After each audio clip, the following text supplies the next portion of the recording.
Good morning.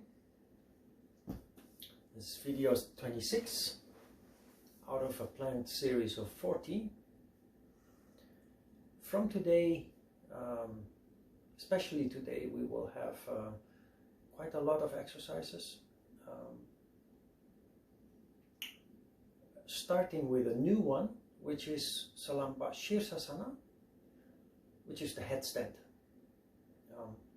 If you've never done the headstand, it may appear to be scary, intimidating. However, that's only the idea. Physically, almost everybody can do the headstand, but it is fear that keeps us from doing it, from even trying it. So it is of course important that you don't take any unnecessary risk. You could hurt the neck if you don't do it properly.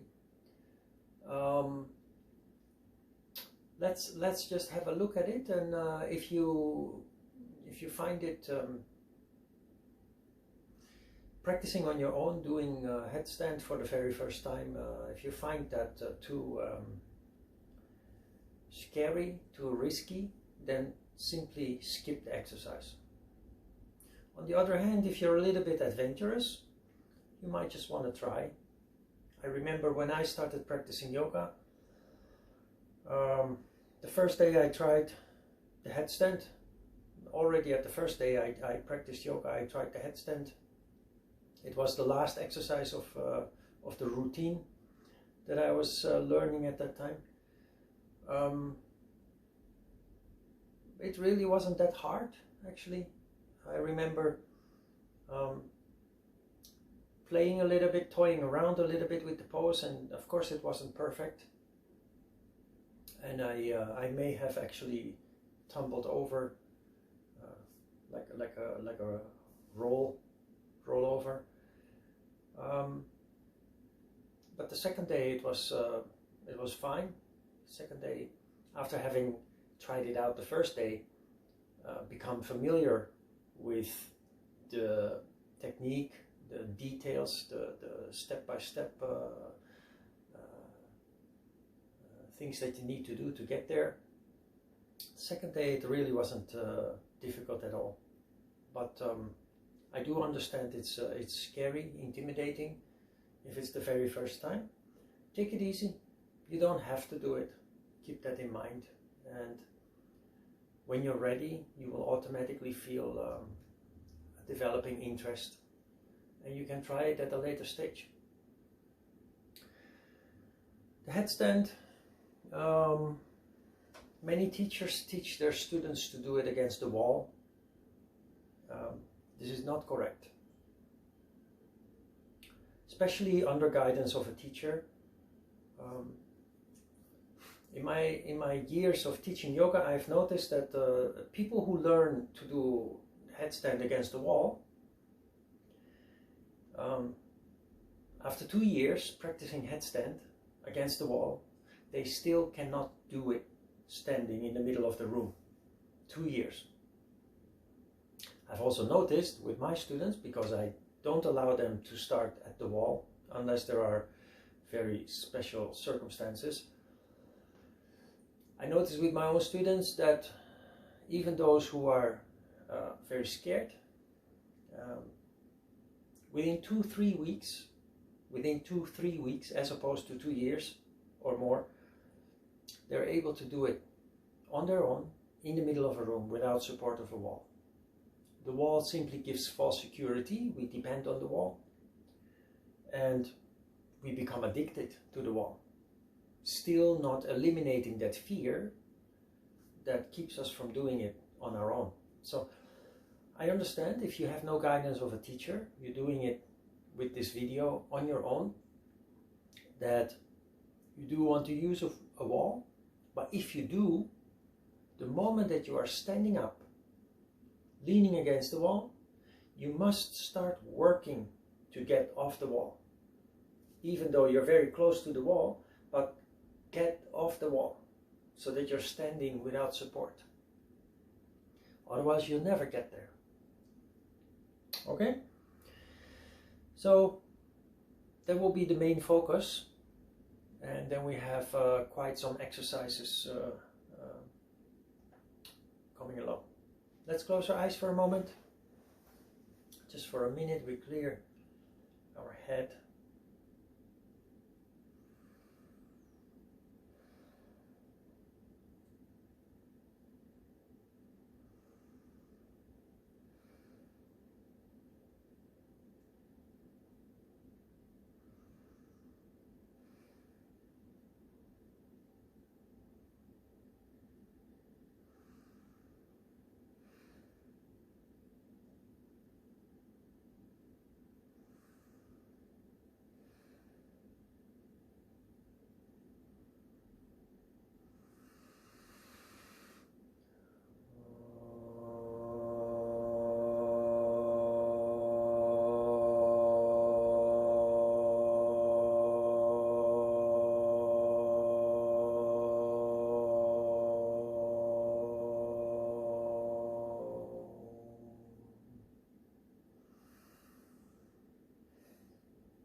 Okay, let's get right to it. It's the first exercise is Salamba Shirsasana. Shirsa means head. Salamba we know from shoulder stand. Salamba. Salamba means with support. Sam lamba. With support. It's a technicality. It's the headstand. I'll do it sideways. So that you can see clear. If I do it turn towards you, you don't see exactly what I do. So I'll do it sideways. Number one, you need to stand on the top of your head, on the crown, not on the forehead. Because when you're standing on the forehead, the neck is bent, and when your whole weight of your body is then leaning on the neck, that's asking for trouble. Your neck cannot handle such force if the neck is not straight. So you stand, it is basically Tadasana upside down. So standing erect, but this time on the head. Then I noticed throughout the years that most of my students, when they start with the headstand, they spread the elbows far too wide. If you spread the elbows too wide, you have no balance, no leverage. So you need to make a triangle like this. In this way, you can use your elbows as stabilizers, and you have a lot of leverage when you try to establish balance, when you try to correct yourself, but also in going up into the pose, because you always try to do that in a controlled way without jumping. And if you spread the elbows too wide and you push the elbows into the ground, not much happens.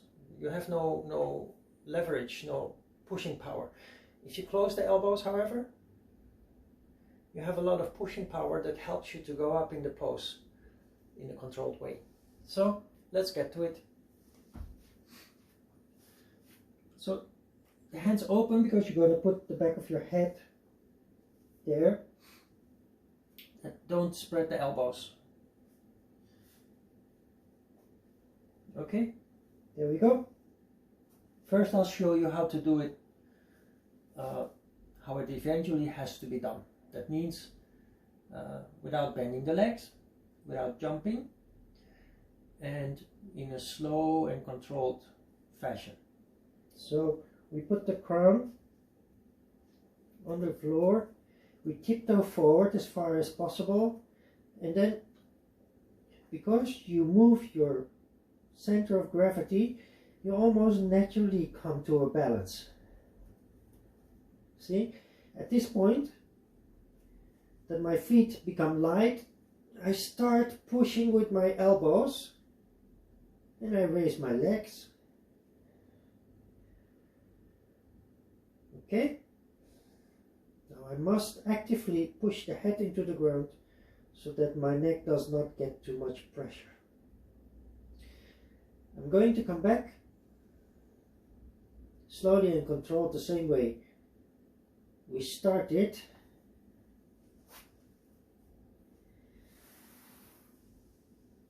The thing is, of course, it took many years to get to the point to go up and down in such a controlled way.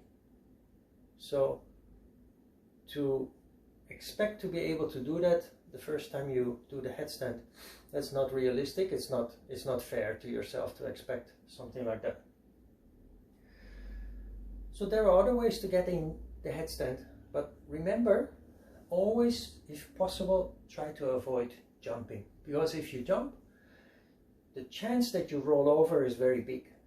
When you jump, there is no control anymore over the balance.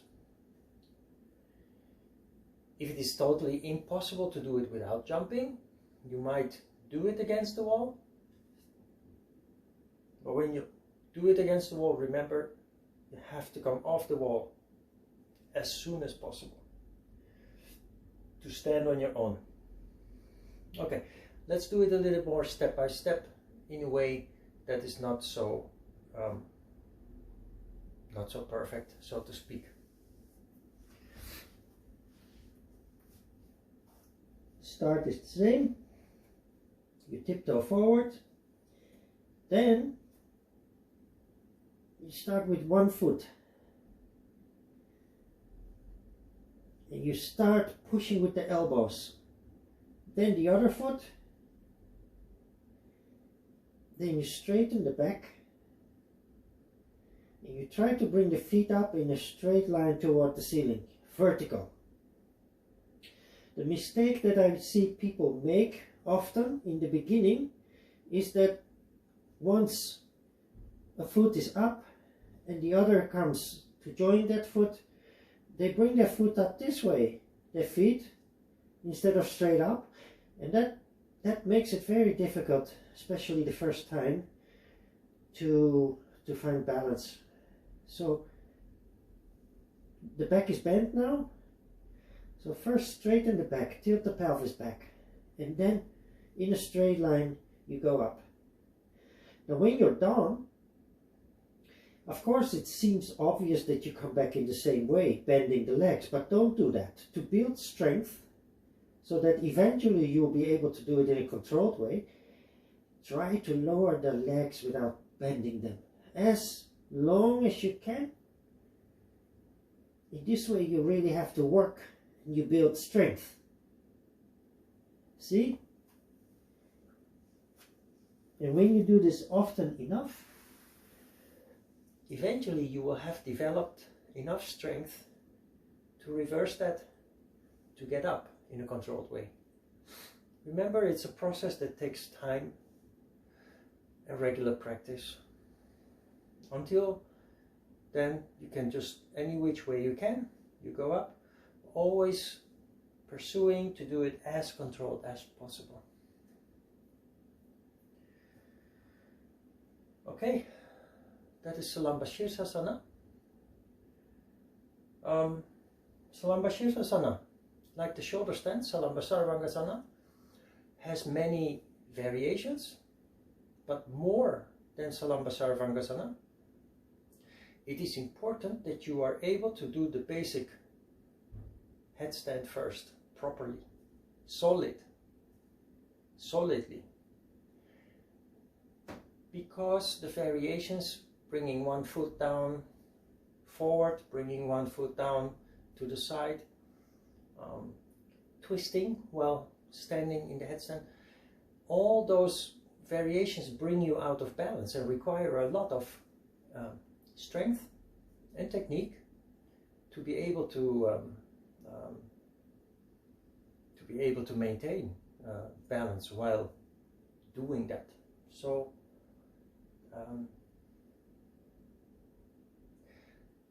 practice headstand regularly if you're up to it. And like I said at the introduction, it's totally understandable if you're doing it on your own by video with no expertise help, with no support of a teacher to guide you through the steps. You can skip the exercise and just focus on the rest that is coming. There are many other exercises, plenty of other exercises. Okay, that's it. Please stand up.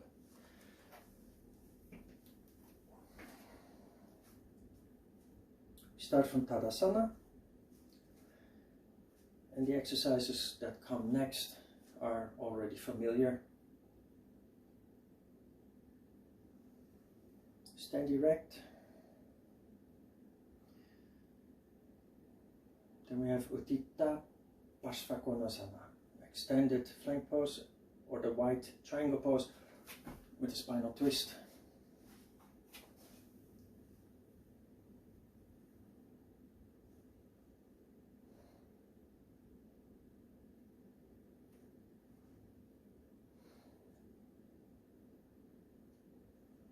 Don't bend the back, don't lean passively on your thigh. Do erect the upper body.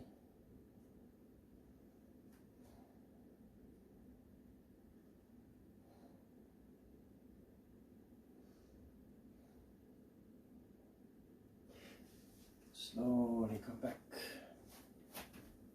and relax for a moment in Tadasana.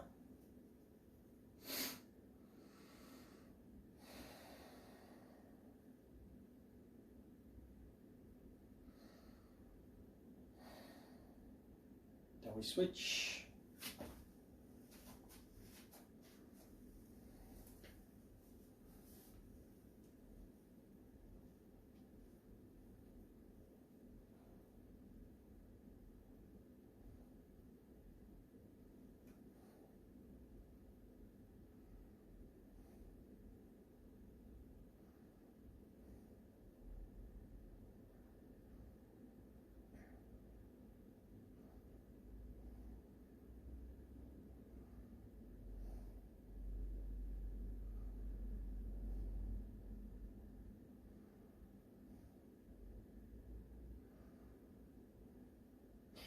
And we slowly come back. Relax for a moment. Take a deep breath.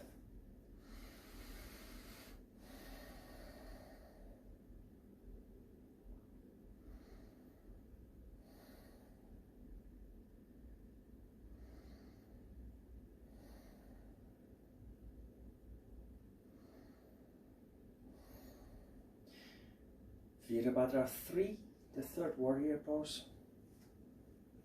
Spread the feet just a little, join the hands, and we make a T shape.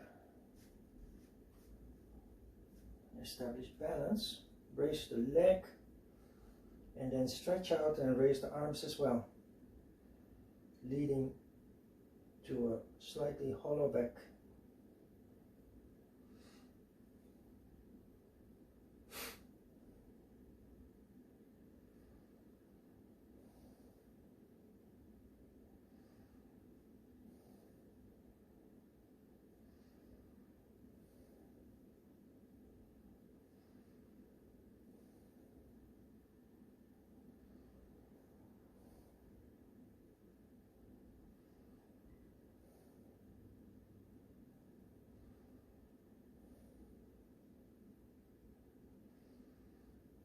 Slowly come back. In Tadasana, we relax for a moment.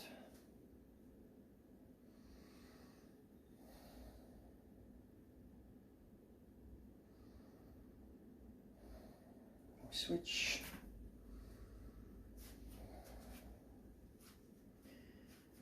Balance, raise the leg actively, then stretch up and raise the arms.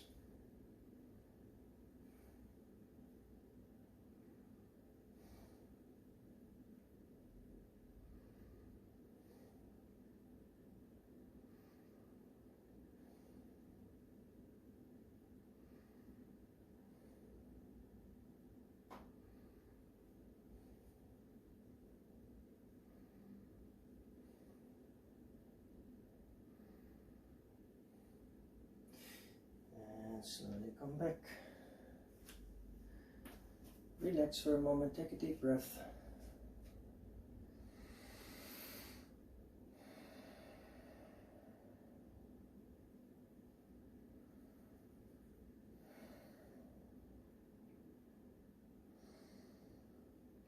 Chandrasana, the half moon. Spread the feet just a little. Then again we make a T shape, but this time facing the front instead of the floor. Find balance. Raise the leg actively and open the chest.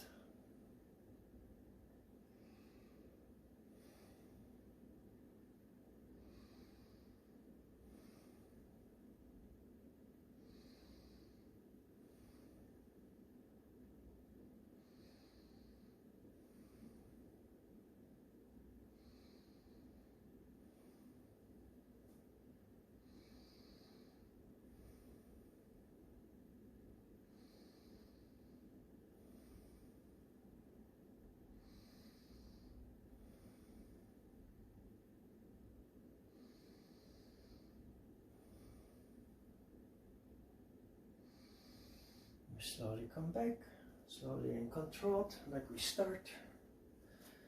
And we relax for a moment. Take a deep breath.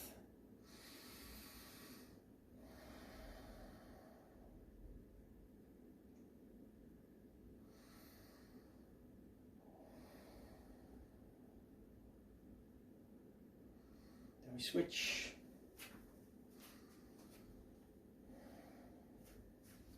Find balance.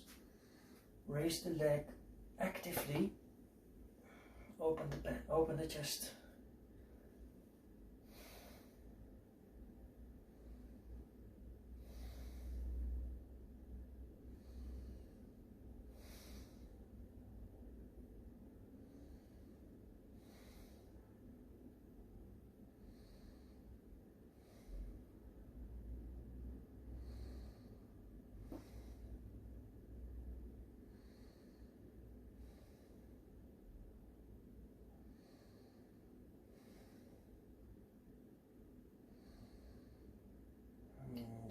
Slowly come back and relax for a moment.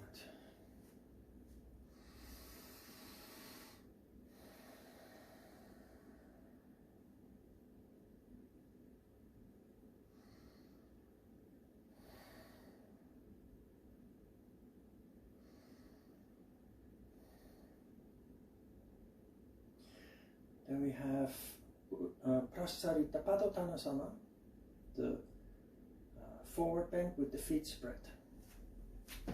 Spread the feet. This is the second version, so we join the hands behind the back.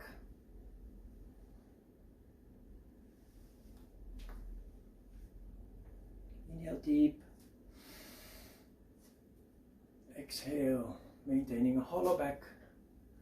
We bend forward, purely pivoting on the hip joints. Focus on the tilt of the pelvis.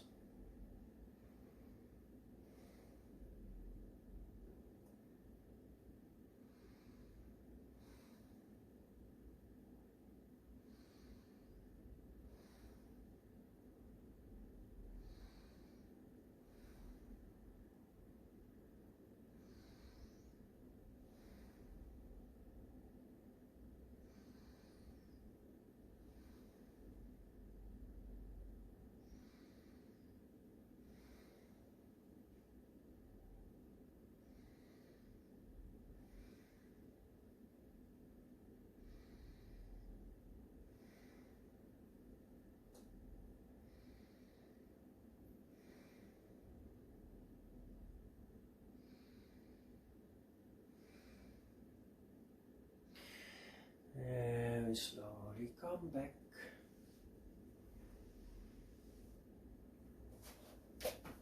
And relax for a moment. In the previous video I promised that not only various new exercises would be introduced from this video onwards, Also, there are actually quite a lot of asanas today.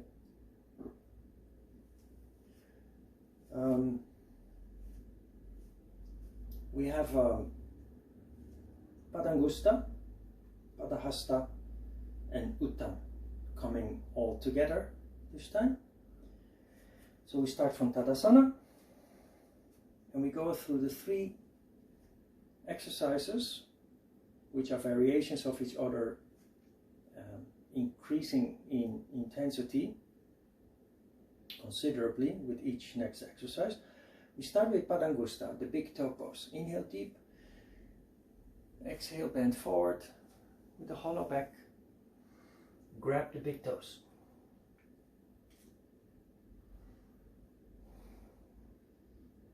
If this is as far as you can go, then you stay in this pose for a minute. But if this is relatively easy, as you have seen in previous videos, you move on to Padahasta. You consolidate for a moment. If this is as far as you can get, then you consolidate and you stay for a minute.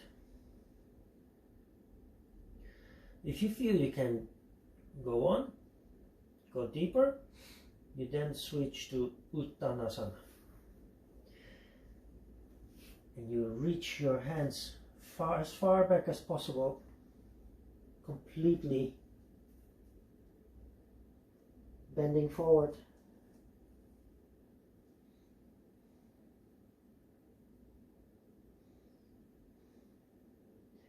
Your belly against your thighs, your chest against your knees, and your head facing the shins.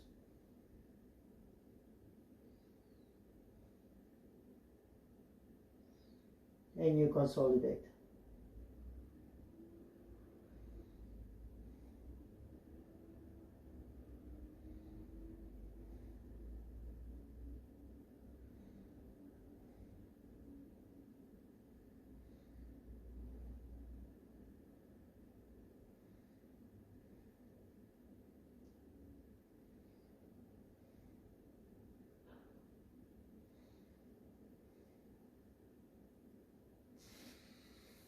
Okay, slowly come back. Relax for a moment in Tadasana. Enjoy this wonderful feeling that is engulfing you. Not only physically but also mentally. Such a nice sensation. It's better than drugs and it's free. And it doesn't leave you with a hangover. Okay, Parikasana.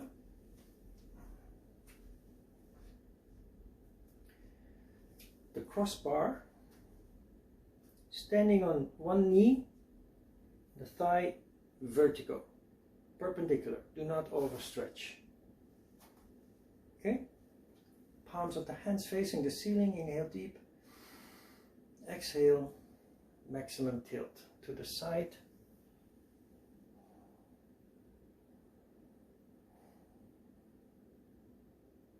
This is a variation,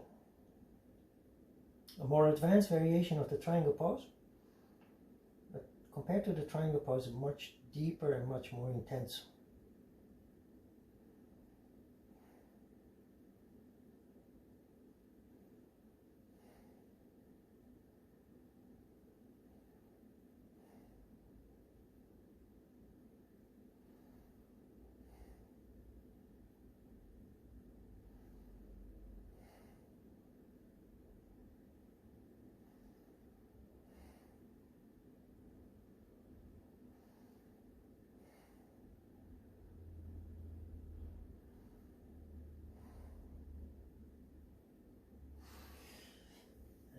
Slowly come back, sitting on the knees,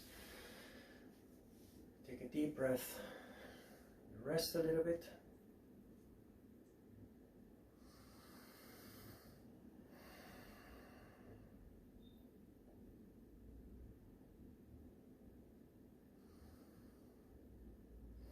Then we switch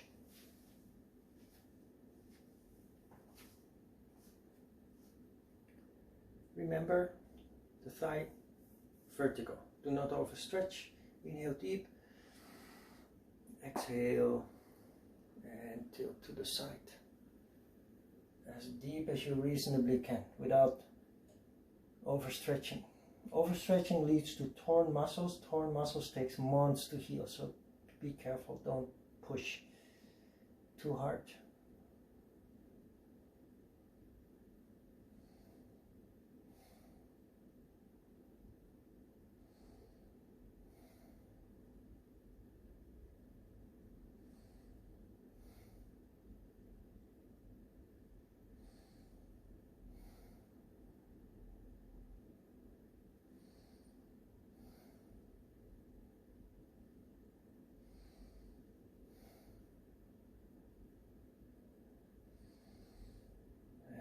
Slowly come back. Relax for a moment.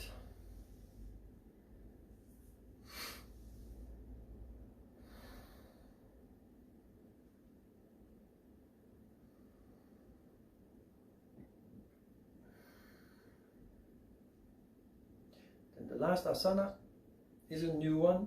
It's called Salapasana. Salapa is a grasshopper or a locust. It's a very intense pose. Most students struggle with it the first time it is introduced. But remember, it doesn't have to be perfect. Just the effort that you do to try to get there is what makes it really work. If the exercise were easy for you, it wouldn't have much to offer. The more difficult an exercise seems to be for the individual, the more potential for development and growth. We have to change our mind about these kind of things, and instead of trying to avoid the difficulty, the challenge, and focus on the easy poses, switch the other way. Easy poses, okay, but challenging poses, difficult poses, they are to be preferred. They have the most to offer. Lie down on the belly, face down.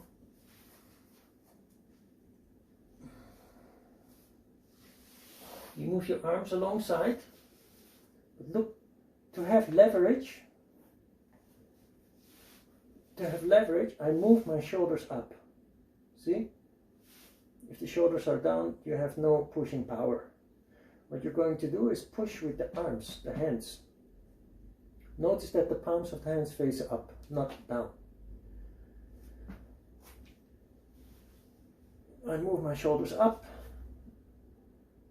Then I raise my feet, my legs, and now I'm starting to push with my arms, and I try to get my hips off the ground as well. Don't hold the breath, try to consolidate. You can't do this for too long.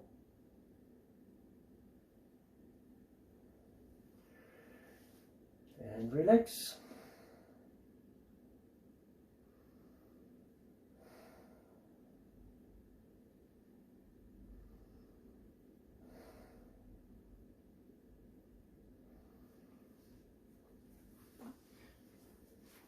And then it's time for a short meditation. Please sit down, sit straight. Salapasarvangasana. Clearly, or maybe not so clearly, but the switch is now going towards the upper body, and back bends are also being introduced into our daily practice. Starting with Salapasana. Salapasana is very intense, with a huge strain on the arms, the shoulders, the upper back. But one thing that many people don't realize when doing this pose is this is actually, except for other elements, it's a fire pose. It's very intense on Manipura chakra, the fire center. which we challenged before with the leg raise and the 2 boat poses. So not only become exercises more intense, more challenging, they also become more complete. Instead of dealing with one part of the body, it starts dealing more and more with multiple parts of the body. Okay, 5 minutes, simple meditation through observation in silence. 5 minutes, close your eyes, breathe deep and calm, and off we go.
Slowly open the eyes again.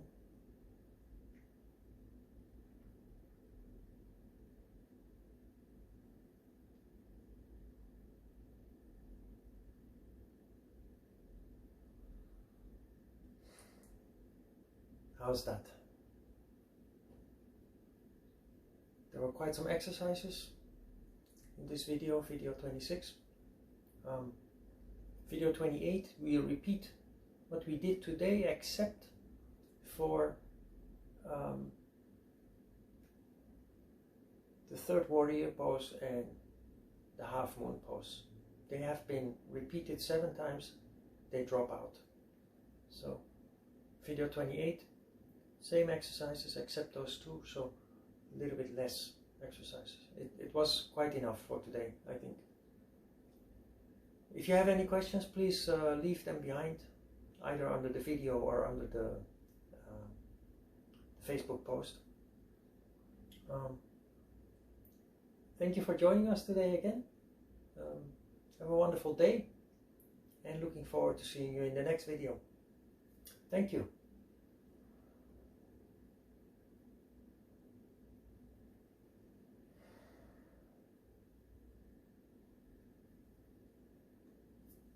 Bye-bye.